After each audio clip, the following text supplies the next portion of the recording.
Find the derivative of g of t equals cosine squared of t, then evaluate g prime of pi over 4. G of t here is made up of a trig function cosine and a power function squared of t.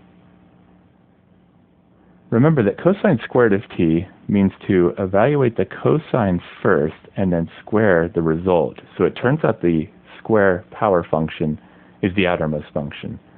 The trig is inside of that power function. So that when we take the derivative g prime of t, we start with the outermost function, which is the power rule. Bring the 2 down. Leave the inside alone. Subtract 1 from the 2. That'll give us 1. But because the inside isn't just a t, but an entire expression, we take the derivative of the inside. The derivative of cosine of t is negative sine of t to complete our chain rule. Multiplying these, positive times negative, will give us a negative. I'll move the negative to the front, and I have negative 2 cosine t sine t.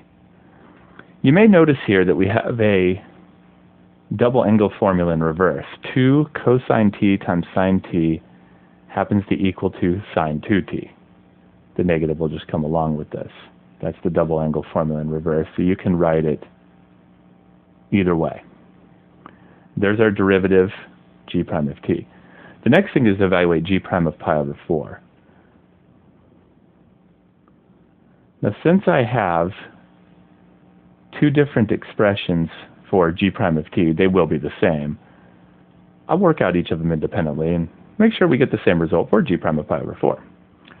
One option is the first expression. We can plug pi over 4 in for each of the t's.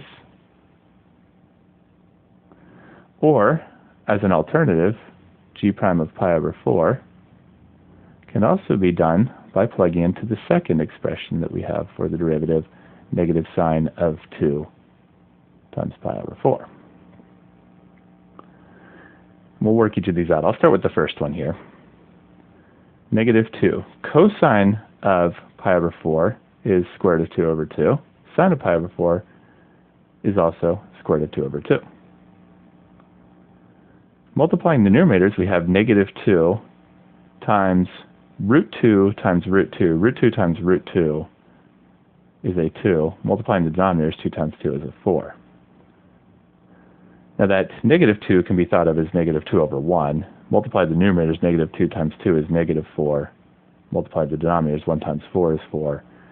We can cancel the 4's down, leaving us with a negative 1.